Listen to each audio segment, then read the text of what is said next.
Bonsoir à tous, vous êtes bien sûr 8 Mont-Blanc. C'est parti pour Accès Direct, votre émission quotidienne.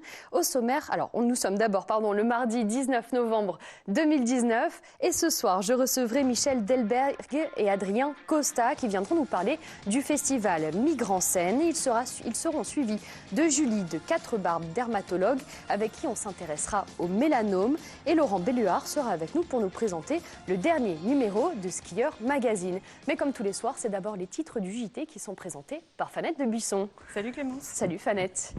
Alors ce soir, dans le journal, on parle d'abord de la concertation pour la modernisation de la voie ferrée entre Annecy et Aix-les-Bains. Voilà, elle a attaqué le 4 novembre dernier et se poursuit jusqu'au 4 décembre. Donc c'est la fameuse ligne entre Aix-les-Bains et Annecy, 40 km de voie. L'idée c'est de doubler certains tronçons et en tout cas de la moderniser pour permettre le passage de plus de trains. Donc j'ai fait le point dans ce sujet. Et la nouvelle série de la semaine proposée par Jean-Paul Crespi. Par Jean-Paul qui nous propose 3 belles rencontres avec des libraires. Ça va bien se passer ce soir. Un métier en pleine mutation. Et ce soir, il a été à la librairie imaginaire à Annecy. On reçoit régulièrement sa libraire sur notre plateau. Donc là, ce coup-ci, on a été la voir chez elle dans ses murs. Et c'est ce qu'on verra tout à l'heure à 18h30 dans le JT. À tout à l'heure. J'accueille mes premiers invités, Michel Delberg et Adrien Costas. Bonsoir. Bonsoir. Je vous en prie, installez-vous.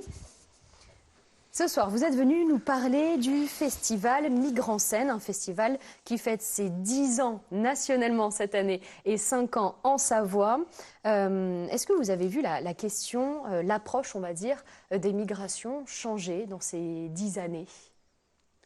Alors, effectivement, depuis 10 ans, il y a eu un certain nombre d'événements, à la fois dans le pays, mais évidemment aux frontières de l'Europe. Je crois que la question migratoire, elle a pris une importance assez considérable, y compris en provoquant des réactions de rejet, de populisme, qui sont aujourd'hui le lot quotidien de l'actualité, en fait.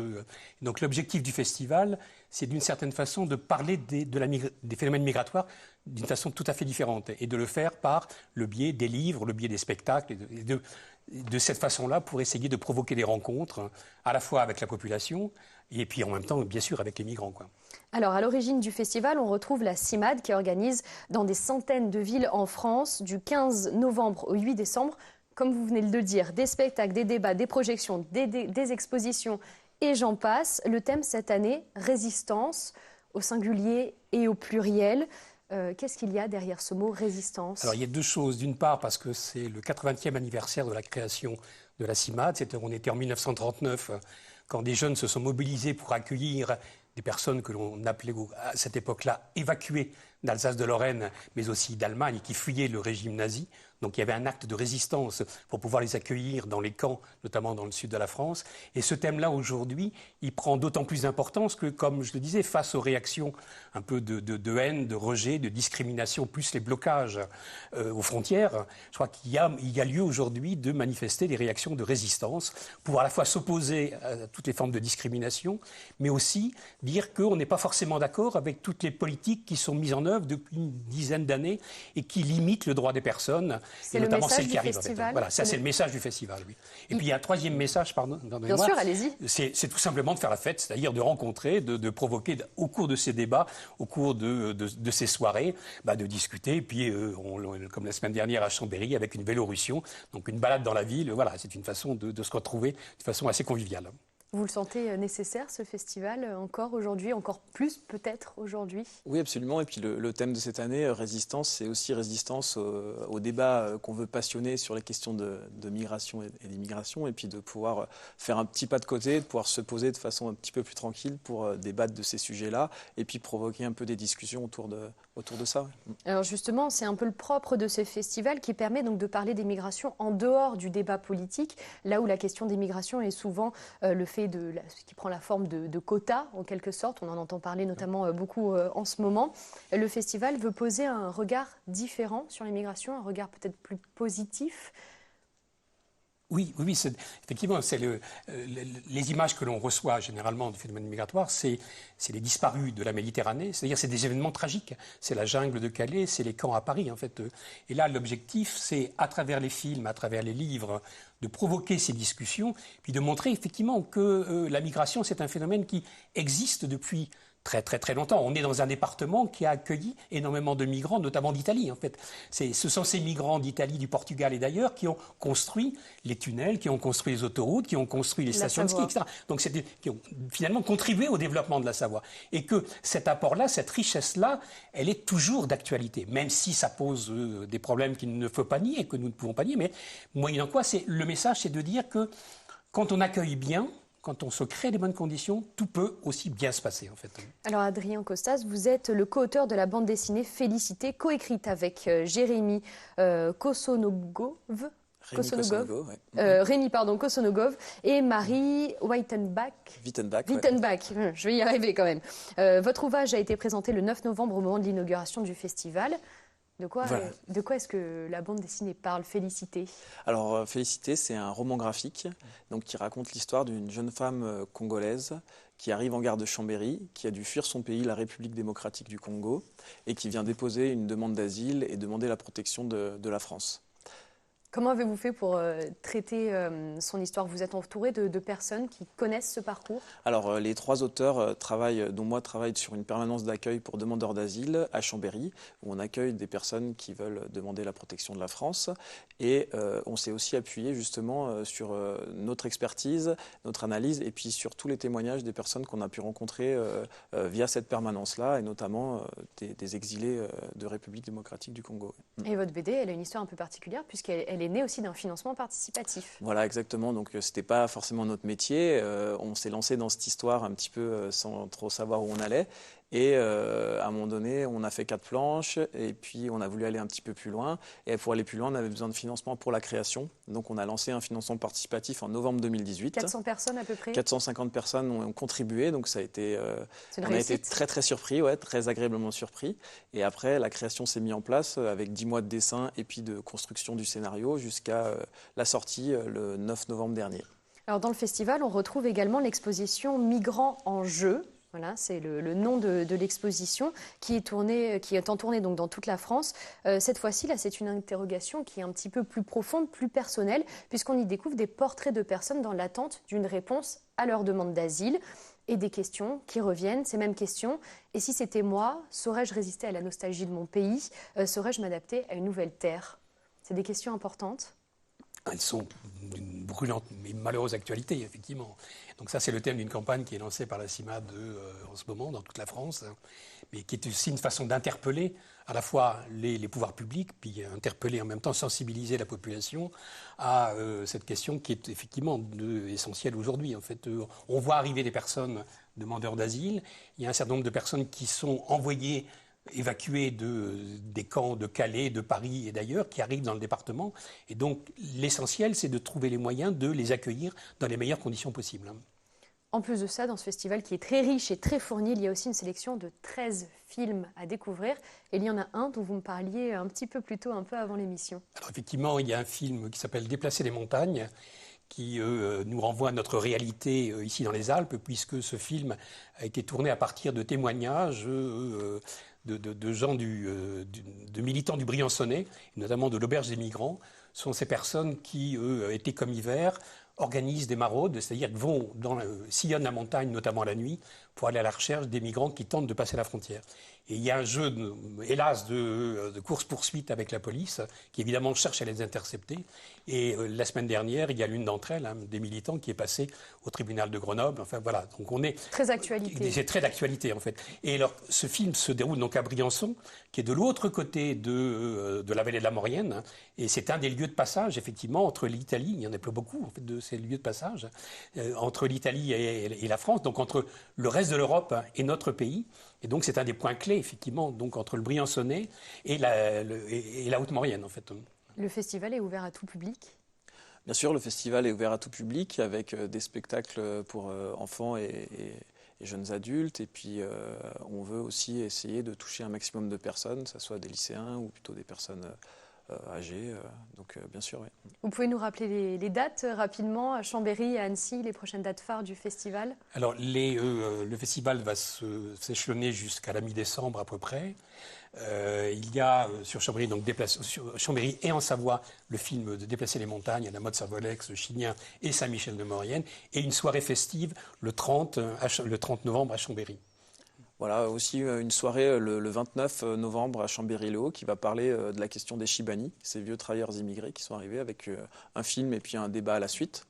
Voilà. Après, sur Annecy, on va pouvoir rebondir avec le 29 novembre, un film à Torrent-l'Aiguilière, au cinéma Le Para. Donc, c'est Le Bon Grain et l'Ivresse. Ça a été filmé dans les rues d'Annecy. En fait, c'est des demandeuses d'asile et des demandeurs d'asile à la rue via le regard des enfants. Et puis, le samedi 30 novembre, une soirée musique du monde. À la salle, alors là, je ne me rappelle plus. Reprenez vos notes, À comme la ça on a salle la bonne. des eaux et des forêts à Annecy. C'est noté. Ben, merci beaucoup tous les deux d'être venus sur notre plateau. Et puis bon festival à vous. Merci. Merci beaucoup. Je vous laisse regagner la régie. Juste le temps pour moi d'accueillir ma deuxième invitée, Julie de Quatre Barbes. Bonjour. Bonjour. Je vous laisse vous installer. Merci. Vous êtes docteur dermatologue au centre hospitalier Annecy-Genevois et vous êtes sur notre plateau ce soir pour parler des mélanomes. Le Change organise ce mardi sa 4e journée nationale d'information sur le mélanome. Qu'est-ce qu'un mélanome ? Alors, un mélanome, c'est un cancer de la peau qui survient de manière générale suite à l'exposition solaire. Il s'agit du cancer de la peau qui est probablement le plus médiatisé parce qu'il est responsable de 1500 décès par an en France. Ce qui est énorme. Ce qui est important, ce qui est aussi important que le cancer du col de l'utérus à peu près pour se resituer. Avec un autre cancer médiatiquement connu. Et donc, voilà, chaque année, on organise un événement dont le but est d'informer les patients, leurs proches, les soignants, toutes les personnes qui se sentent concernées par la chose et d'échanger. Alors, c'est ce qu'on va essayer de faire ce soir avec vous, nous informer. Les mélanomes représentent à peu près 10% des cancers de la peau. Quelles sont les zones du corps les plus touchées ? Alors, assez logiquement, les zones qui ont été le plus atteintes par l'exposition solaire. Chez l'homme, on dit que c'est le dos qui est le premier site atteint. Et chez les femmes, ce sont classiquement les jambes. Ce n'est pas une règle immuable ? Alors, ça dépend des habitudes d'exposition solaire. Dans la région, on a pas mal d'histoires du cuir chevelu, parce qu'on a beaucoup de gens qui travaillent dehors, autant les moniteurs de ski que les agriculteurs. Donc après, chaque site géographique a ses petites caractéristiques.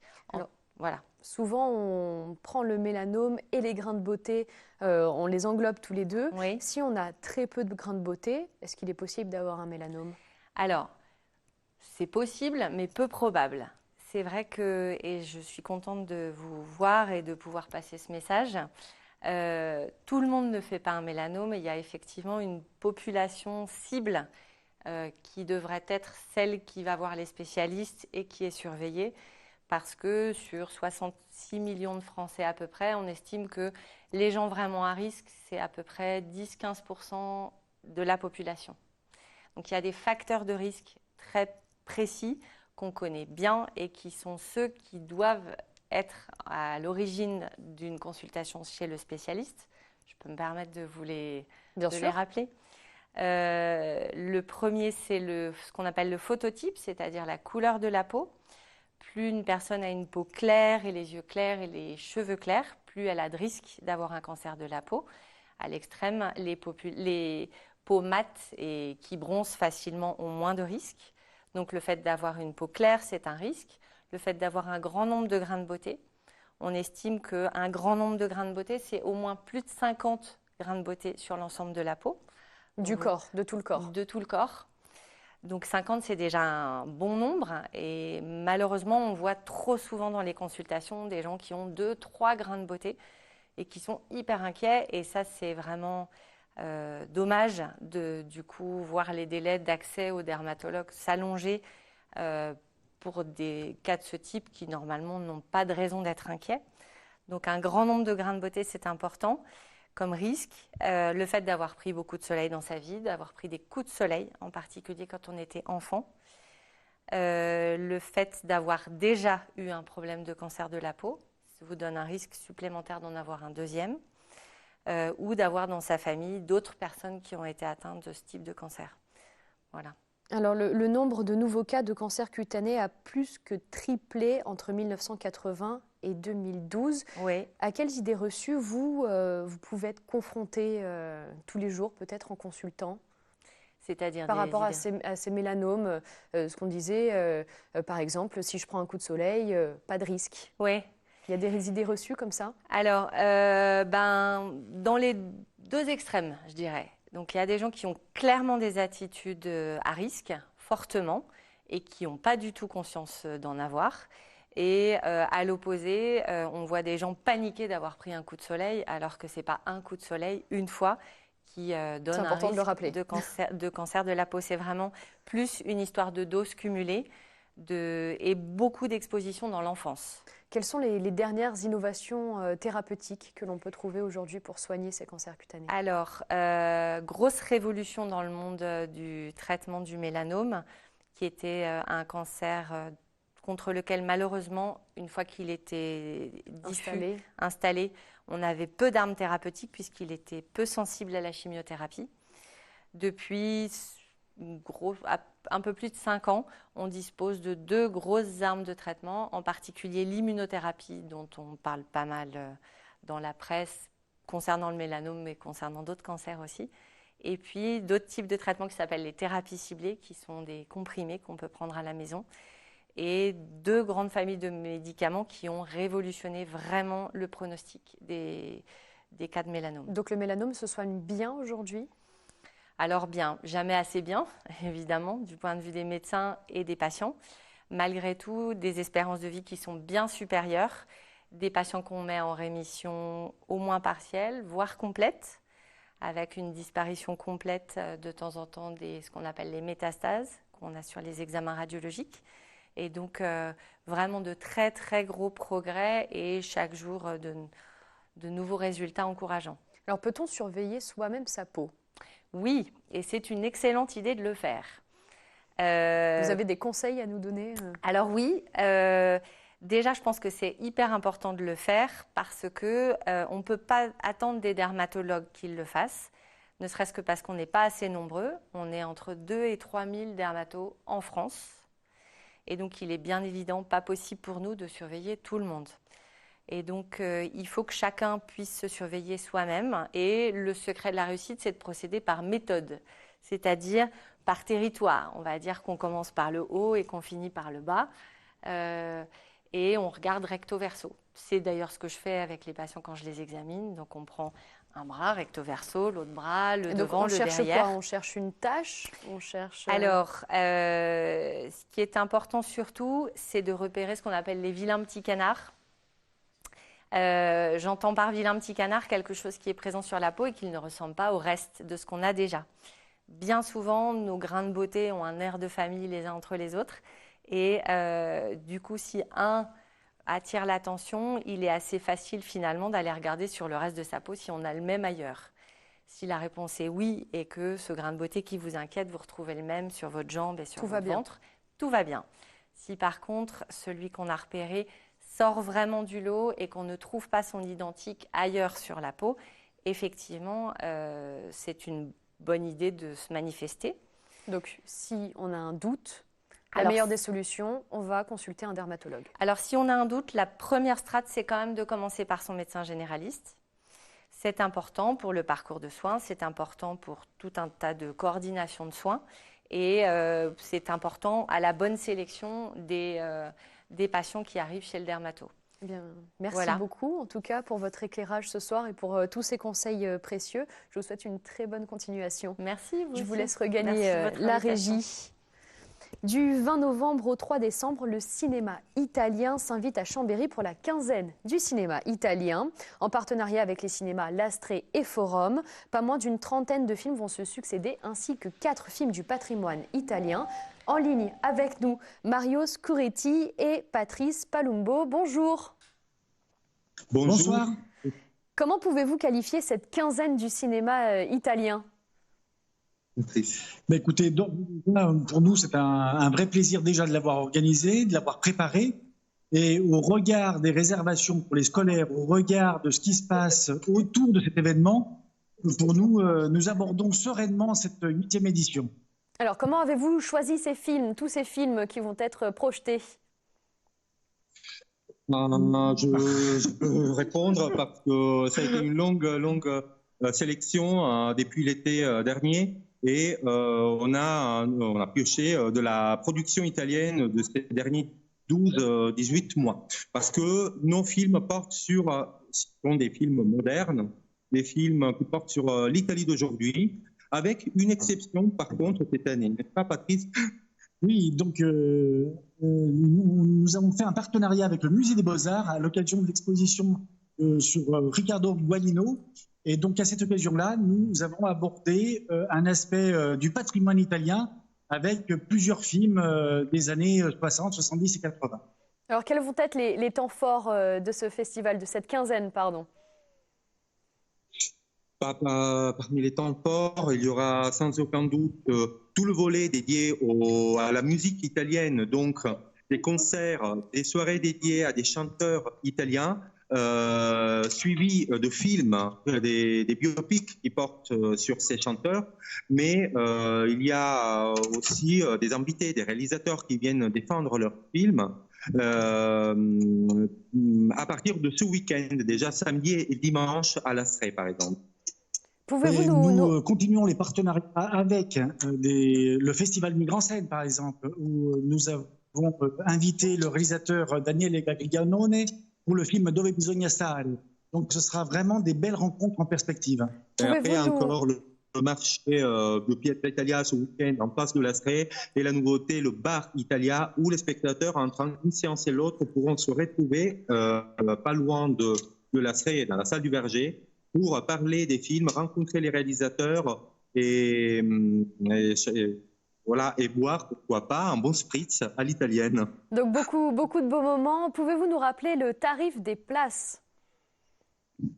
Eh bien, nous avons un abonnement qui n'a pas bougé depuis maintenant 8 ans, c'est-à-dire 7 films pour 30 €. Donc vous avez un abonnement spécial, sinon après... qui vous fait le tarif à 4 €, un peu plus de 4 €. Sinon, après, ce sont les tarifs habituels. Très bien, c'est noté, messieurs. Je rappelle les dates du 20 novembre au 3 décembre. Merci et très bonne quinzaine à vous. Ça se passe au Forum et à l'Astrée, sur les 2 cinémas de Chambéry. C'est noté. J'appelle maintenant mon prochain invité, Laurent Belluard. Bonjour. Je vous laisse vous installer. Bonjour. Vous êtes le rédacteur en chef de Skieur Magazine et d'ici début décembre, la plupart des stations de ski vont ouvrir leur domaine skiable pour le plus grand bonheur des fans de glisse. Qui dit ouverture de domaine dit ski et donc crash test que vous avez réalisé dans ce dernier numéro de Skieur Magazine. Vous avez testé pas moins de 168 paires de skis. Vous avez fait appel à des skieurs confirmés pour réaliser ces tests. Alors évidemment, on a une équipe de testeurs qui n'est pas que constituée de skieurs confirmés, tous des bons skieurs quand même, globalement, mais on veut justement aussi avoir des profils qui viennent d'horizons différents.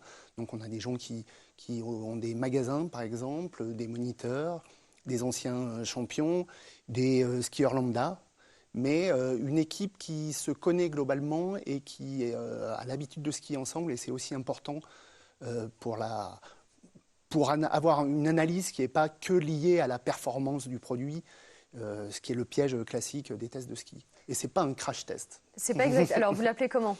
C'est un test comparatif, en fait. On définit des gammes d'utilisation de ski, et puis à partir de là, on les confronte au même moment, sur la même piste, et puis on essaie de tirer le portrait de chaque ski, puisque c'est ça qui est important. C'est-à-dire, ce n'est pas d'opposer les skis les uns aux autres gratuitement, c'est d'essayer d'en sortir la substantifique pulpe qui va répondre à certains skieurs et pas à d'autres, à certains niveaux de ski et pas à d'autres. Bref, d'arriver à définir finalement quel est le meilleur ski pour la personne concernée. Voilà. Sa pratique. Quelle méthodologie vous avez adaptée justement pour réaliser ces tests? Alors déjà, on essaie de comparer des skis qui sont comparables. Donc ça, c'est la définition de ces gammes. Et puis après, au-delà du passage sur la neige, qui est important, on voit des images de Valseny, je crois, vraiment, ce qui nous paraît essentiel et ce qui fait peut-être la spécificité de nos tests, c'est qu'on passe à peu près autant de temps à débriefer le test sur la neige après, pour essayer d'être d'accord, de trouver une définition de ce ski avec laquelle tout le monde soit d'accord, plutôt que d'essayer de faire bêtement une moyenne. C'est-à-dire que si j'ai 3 testeurs qui n'aiment pas le ski ou ne le trouvent pas performant et 3 qui le trouvent hyper performant, plutôt que de dire que c'est un ski moyen, il faut essayer de comprendre pourquoi il y a de telles divergences.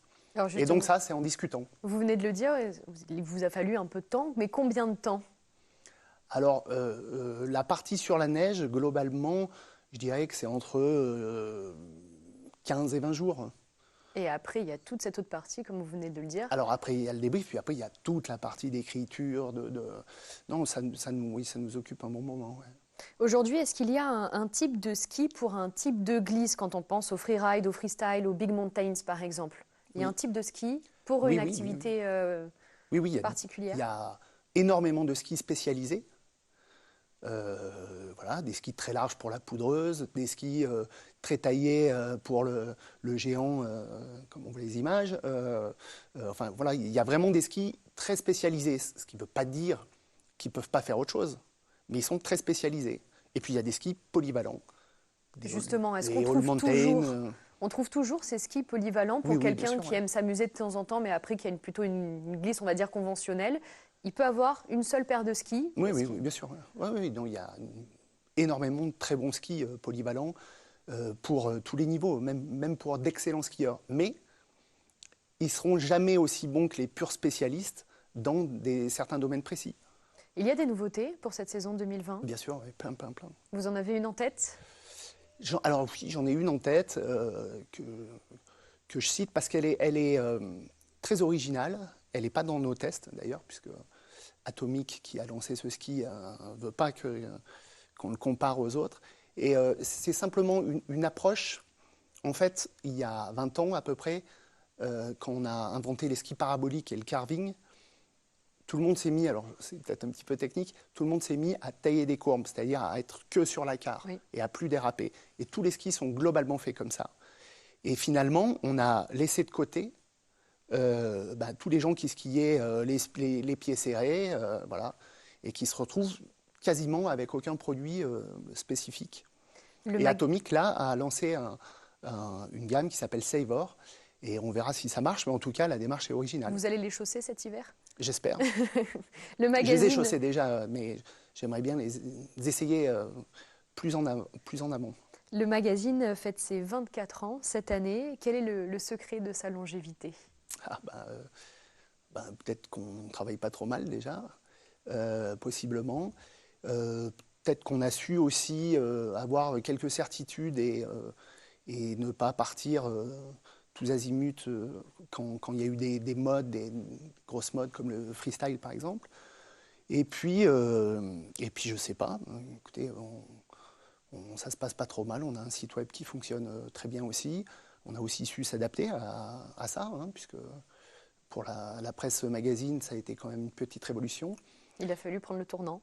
Il a fallu, en fait, au-delà de prendre le tournant, accepter qu'il y ait un nouveau média, puisque l'information est la même. Donc il n'y a pas vraiment de raison que ça ne fonctionne pas.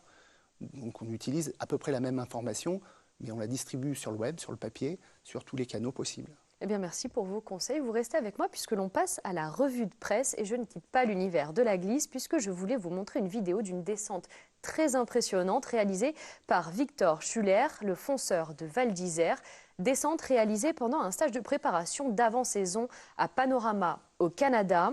Le compteur, vous allez le voir, affiche plus de 120 km/h jusqu'à 124 km/h en vitesse de pointe. C'est très très impressionnant. Une vidéo que le skieur a partagée sur son compte Instagram. À votre avis, quelle paire de skis est-ce qu'il a au pied là? Là, il a des skis très spécifiques. C'est des skis de descente, donc très très longs, très très droits, très fins. Et Panorama, c'est souvent un site où les équipes de France, mais pas que, viennent répéter un peu leur gamme avant l'ouverture de la saison aux États-Unis. Et je crois même que c'est hélas là où s'est tué David Poisson il y a 2 ans. Il y a à peu près, je crois qu'on a fêté l'anniversaire. C'est une descente effectivement connue. Voilà, et c'est une descente qui est effectivement très très très rapide, très dangereuse. Et pour avoir quand même skié quelques fois sur des pistes de Coupe du Monde préparées en glace, il faut vraiment rendre hommage à ces skieurs qui sont des fous, quoi. Enfin, c'est incroyable. C'est ce que vous essayez de faire, c'est ce que j'ai essayé de faire ce soir, effectivement, en montrant cette vidéo. Merci beaucoup, en tout cas, Laurent Belluard, d'avoir été avec nous. Eh ben, merci à vous. Vous ne bougez pas, et vous non plus, vous ne bougez pas, puisqu'après une petite page de publicité, c'est le JT présenté par Fanette de Buisson.